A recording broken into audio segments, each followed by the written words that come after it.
Equally disappointed in our guys and happy for Donnie Jones, who's one of the classiest people in this business. That some nonsense. They tried to railroad him in his career, and if you guys know what I'm talking about, you can report it if you'd like. It was the biggest bunch of crap I've ever seen in my life. But he's one of the classiest, most genuine human beings. He's a winner, and I'm really happy for him and his program.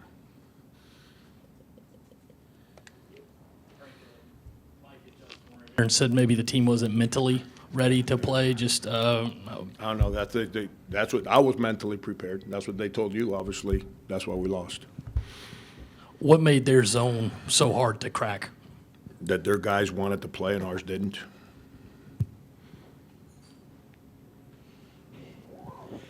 When did you kind of get the sense from your team that they weren't going to be ready to play? Was it in the days and building up to practice, or was it at a point during the game today? Yeah, I thought the last 2 days we were all right. We didn't shoot it well, but I thought we were all right. Shoot around this morning, I didn't see a lot of pop in what we were doing. And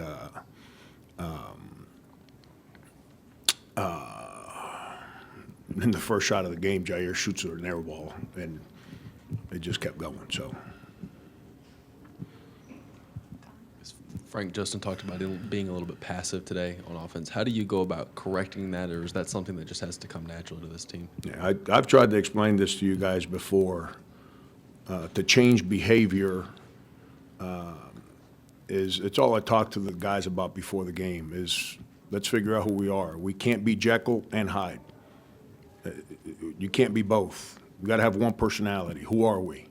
Obviously, today we flip personalities again, but to change behavior like that, what you're asking me, is not a simple formula. It's complicated. I've been doing it my whole life, and in today's day and age, neither way to fix it is really good for the coach. One way you get fired, the other way you're the bad guy and get fired. So I guess I got to go home and pick what avenue I want to be on. Frank, you said you were happy for Donnie and their program. Christian too. I mean, he's a guy. Yeah, I forgot. He's a guy you know Yeah. pretty well, more than just as a player. Friend of your son. Absolutely. That's when I was here a couple minutes late. I went out to see his family. It's a beautiful family. Joe, his dad Louis, Joe, his mom, his dad Louis.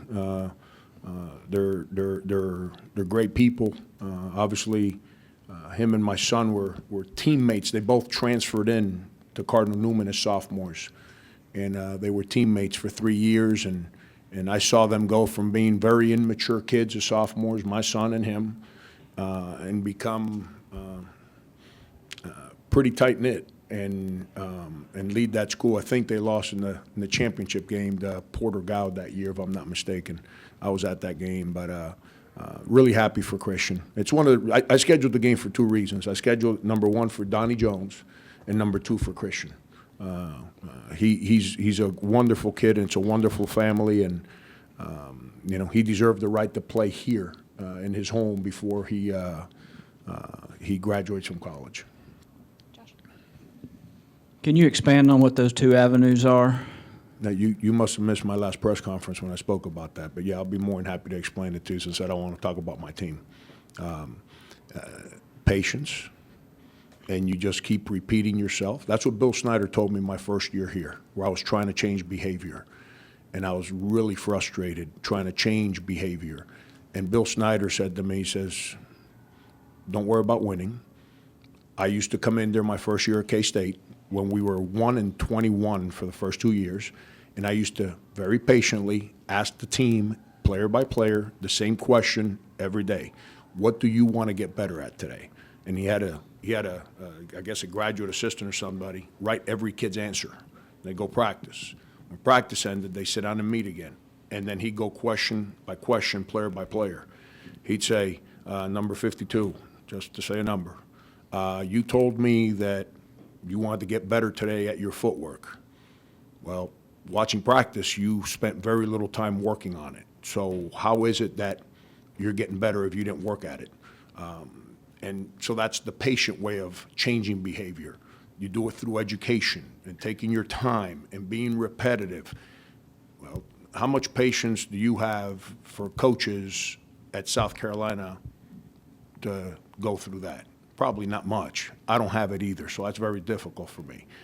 But in the world of changing behaviors for coaches, you lose your job. And then the next guy comes in and he survives and wins because you change the behavior even though you're the one that got fired. Number two is the old style, rough, gruff, put them on the line, run them, make them really miserable so I'm not the only miserable guy in the world. And then that makes you a meanie, makes you a bad human being in today's day and age. So you get fired for that. Because, all kids have to do is go report to somebody that, well, this coach made me run a lot. Even though I didn't feel like playing yesterday, he made me run a lot, and it's not fair. You get fired. Well, that's how you change. If you got a different opinion, I'll be more than happy. In education, which I've been in my whole life, those are the only two options to change behavior. There's no other option.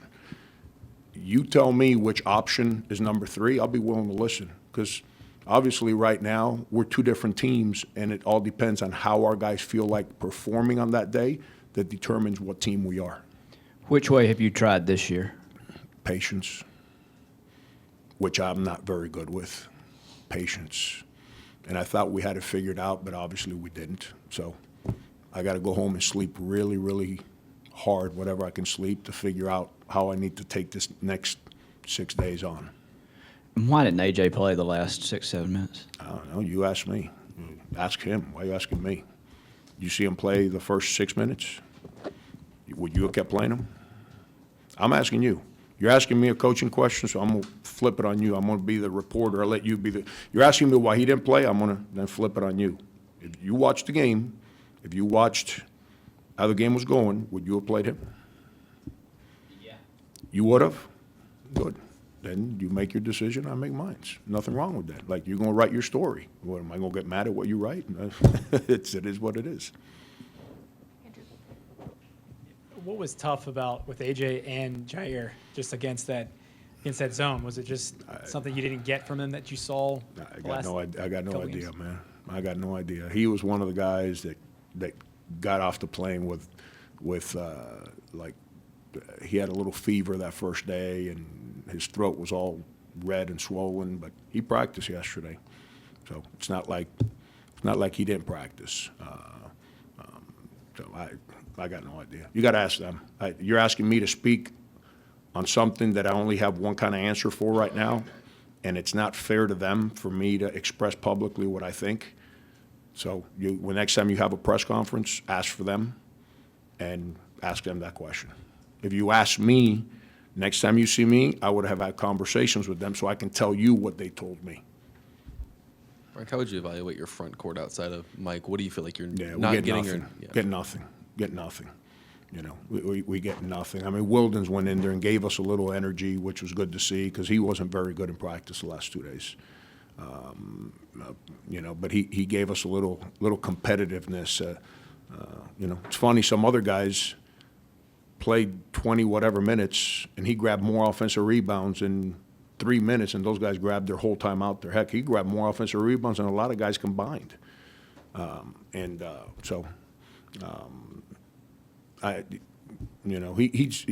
has to. He's got to learn how to be more consistent with what we're asking him to do. He has peaks and valleys right now, and peaks and valleys don't let your team win. YouTube plays don't help your team win, but bad mistakes make your team lose. And right now we got too much of that with some of the young guys. Do you think your guys' performance is too closely tied to whether they make shots or not? Overall performance, is that a factor? Josh, I wish you'd be covering our team on a more regular basis. I only see you when we either lose or we actually win big games. I don't see you consistently, like, throughout. I'd like, because I'm not trying to be a pain in the butt. You're asking a question, I'm going to give you an answer, but I've talked about this a lot about this team. If I was at Mississippi State, I can understand the guy that lives up there asking me something that I've been trying to explain for a while. Yes, that's been a problem with our team. At Clemson, it wasn't a problem. That's why we won. Even though we made 3 or 4 shots in the threes in the second half, we didn't shoot it great for the game. At Virginia, we made 3 or 4 early in the game. Then we only made 1 the rest of the game. But at least we made free throws. We couldn't make a 3. Every time we shot a 3, it was a desperation 3. It was never – we took 1 3 from good offense, and that was the left corner 3 by Justin that went in. Outside of that, every other 3 was a desperation 3. And what we missed, 12 free throws? It's deflating. It's deflating. And our guys just – but when you don't have energy and enthusiasm, the ball ain't going in for you, man. Because the game makes you respect it. And if you don't respect the game makes sure that you don't win. When you're playing with energy like we played the last 2 road games, somehow that ball goes in the basket. And, you know, we're a very immature basketball team. Very immature. You know what immature people do? Since you got me talking education, how do you think immature people handle adversity? They get really quiet and they hide. That's what immature people do when there's adversity. You know what we had a bunch of guys do today? Got really quiet and tried to hide because they didn't want to be the one to get blamed, you know, and that's what we got to change. And I tell you this, there's some guys on our team, they better like go back to their dorm rooms today, like put their hands together, get on their knees, and pray for the New Year's that I don't end up recruiting another Michael Carreras and Darius Thornwell in here. Because they would be having bad night tonight. And they'd be having bad days leading into the next game.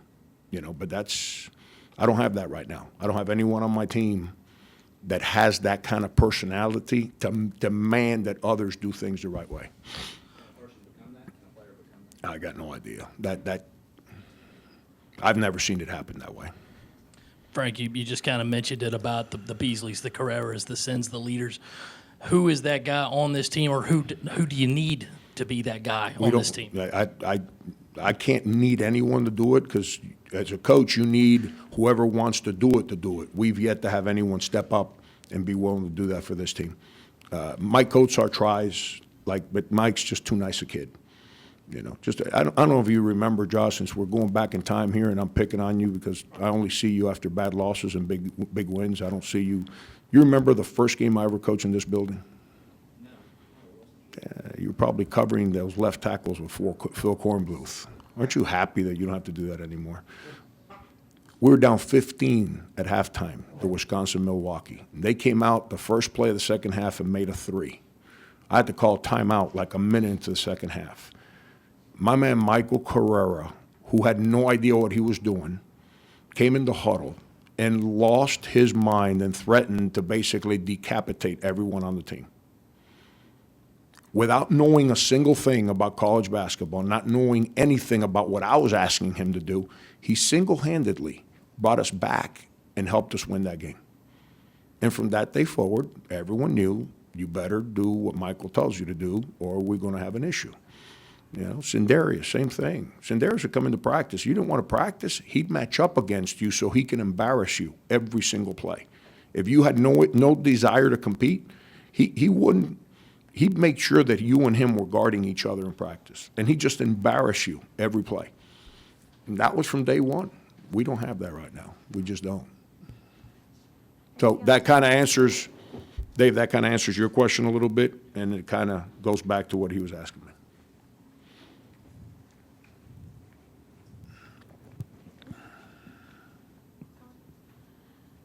Kind of sticking with that, when do you know someone is that kind of fire leader? Is that in the recruitment process? Is that just when they hit adversity? When do you kind of first get that sense of that personality trait? You don't know it. You don't know these things about kids when you recruit them. You know, because a lot of guys show a certain passion and all that when you're sitting in the stands, but who they are every day, you don't get to see that. You know, and it's one of the things that you have to work. We have to work at the hardest in trying to figure out. It's a really, really complicated deal in recruiting, trying to figure that part out. It used to be simpler than it is right now. It's a lot more complicated now.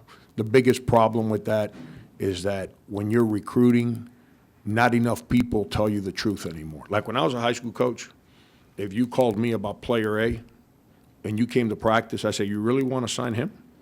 You should recruit player B. Yeah, but he only averages 6 points a game. I said, well, then don't ask me.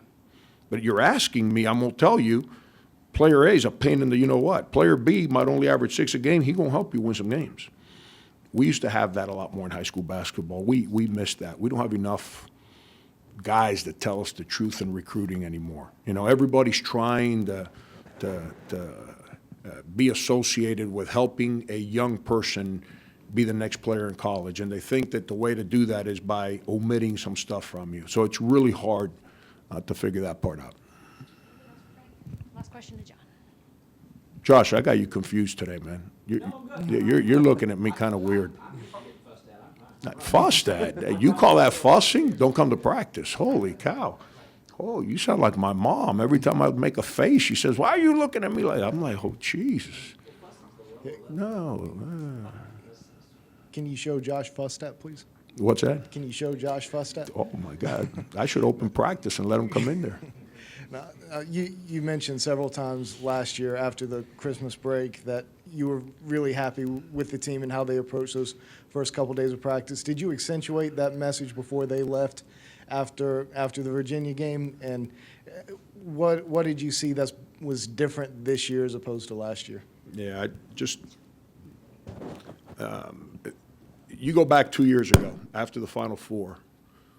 Early in the year, he didn't know what he was doing, and he didn't play well. But by the end of the year, he really, really started to come around Frank Booker. Why? Because he came in every day with an enthusiasm to do work, an enthusiasm to compete. And he didn't care how hard you coached him. He came in every day, and he tried to be better than he was the day before. And he was uplifting the people. Chris Silva, same thing. We don't have that right now. Those are two traits that we don't have on our team.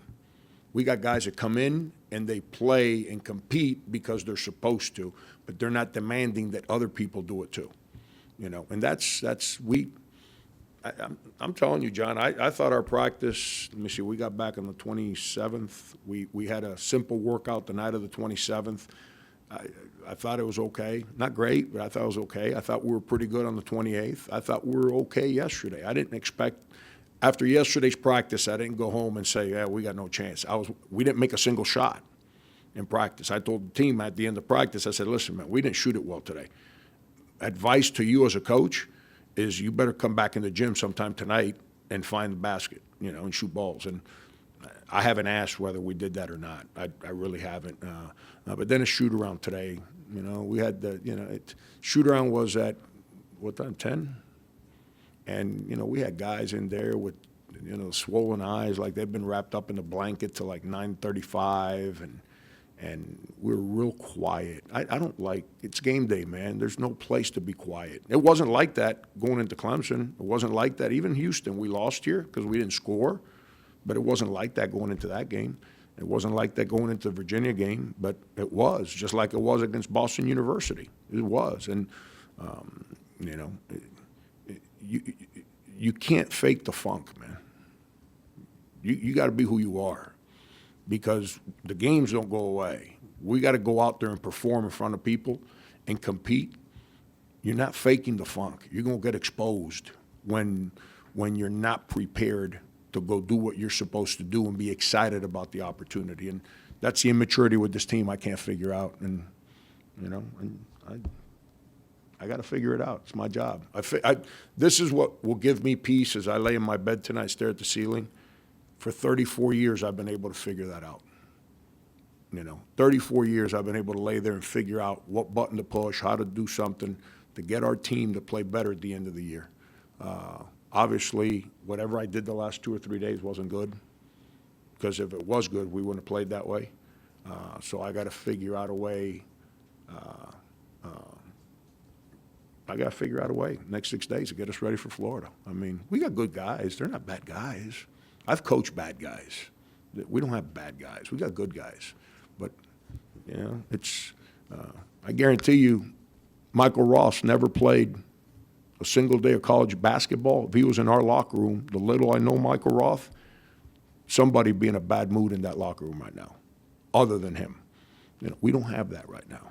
You know, we don't. It's and I don't want to use the word front runner, but that's kind of who we are right now. When things are going our way, we talk, we're excited, we're energetic, we're together. And as soon as things get really hard, we get very quiet, passive, and individualistic. And so we got to figure that one out. It's, you know, we've been playing from in front the last 2 games. We basically played from in front of UMass after the very beginning of the game. When we're in front, we're different than when we're behind. And today we're playing from behind, and it wasn't good. So.